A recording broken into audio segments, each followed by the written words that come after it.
হঠাৎ কেউ পিছন থেকে নাজিরুলকে জোরে ধাক্কা দিল এবং সে সোজা সেতু থেকে নিচে পড়ে গেল। কিন্তু প্রশ্ন হলো সেই ব্যক্তি কে ছিলেন, সেই রাতে কি ঘটেছিল সত্য জানতে এই ভিডিওটি শেষ পর্যন্ত দেখুন। রাতের সময় ছিল, উপরে আকাশে কালো মেঘ ভেসে বেড়াচ্ছিল আর নিচে নদীর জল অস্থিরভাবে বইছিল। নাজিরুল সেতুর উপর দিয়ে একা রাত ৮টার সময় যাচ্ছিল। গ্রামবাসীরা এই সেতুটিকে অভিশপ্ত সেতু বলতো, কারণ বহু বছর আগে এখানে একটি ছেলে মারা গিয়েছিল। নাজিরুল অনুভব করল কেউ তাকে অনুসরণ করছে। পায়ের শব্দ শোনা গেল, টোকা টোকা টোকা। সে ঘুরে তাকালো এবং তার পিছনে কাউকে দেখতে পেল না। কিন্তু যখন সে এগিয়ে গেল, হঠাৎ কেউ তাকে পিছন থেকে জোরে ধাক্কা দিল। নাজিরুল তার ভারসাম্য হারিয়ে ফেলল এবং এক প্রতিধ্বনিত চিৎকারের সাথে সরাসরি সেতুর নিচের অন্ধকার জলে পড়ে গেল। নাজিরুল যখন চোখ খুলল, তখন সে নদীর তীরে শুয়েছিল। আকাশ লাল হয়ে গিয়েছিল, যেন অন্য কিছু উঠছে, সূর্য নয়। সে অনুভব করল কেউ কাছে দাঁড়িয়ে আছে। যখন সে দেখল একটা ভেজা আর ভাঙা ছায়া তার দিকে তাকিয়ে আছে। তার মুখ মানুষের মতো ছিল না। এর অর্ধেক যেন পানিতে গলে গিয়ে অদৃশ্য হয়ে গেছে, আর বাকি অর্ধেক ঠিক সেই ছেলেটির মতো যে বহু বছর আগে সেতু থেকে পড়ে মারা গিয়েছিল। ছায়াটি মৃদুস্বরে বলল,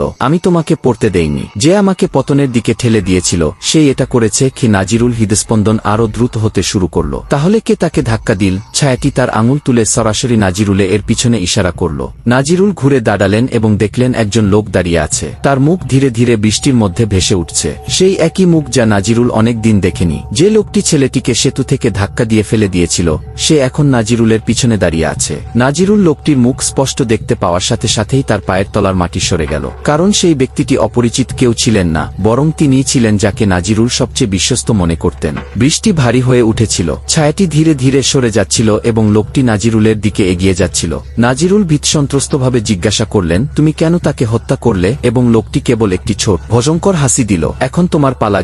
গল্পটি এখনো শেষ হয়নি, এটি পরবর্তী অংশে শেষ হবে। তারপর ভয়ঙ্কর কিছু ঘটবে। দেখতে চাইলে ভিডিওটাকে লাইক দিয়ে চ্যানেলটি সাবস্ক্রাইব করো।